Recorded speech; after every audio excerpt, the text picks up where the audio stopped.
പിള്ളേച്ച ഇതാ വഴിയല്ലേ?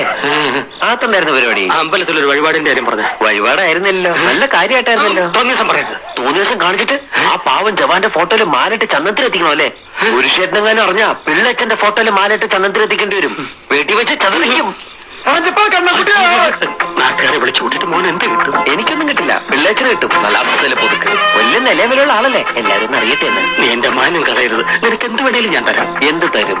എന്ത് വേണം? അച്ഛന്റെ കയ്യിൽ നിന്ന് കള്ളക്കണക്ക് എഴുതി വാങ്ങിച്ച കുരുടിമുക്കിൽ 25 സെന്റ് സ്ഥലം. അയ്യോ മാധവ, അത് അയ്യാ മാധവ, അത് എഴുതി തരുമൊന്നും വേണ്ട. അവിടെ ഇത്തവണ എനിക്ക് വിത്തർക്കണം. അതിന്റെ ഒരു മോഹം. ഞാൻ പടാലും ഇട്ടിരിക്കുക. ആയിക്കോട്ടെ, അത് വിറ്റ് കഴിഞ്ഞാൽ എനിക്ക് വിത്തർക്കാലോ. ഇറക്കാം. പുറപ്പെടാം. പോകാൻ വരട്ടെ. ഇതൊക്കെ മറക്കാതിരിക്കാൻ ഞാനൊന്നും കൂടെ തന്നാലോ? വേണ്ട, ആരും കാണൂല. വേണ്ടെന്നേ. എന്നാ ചാടിക്കോ മോനെ.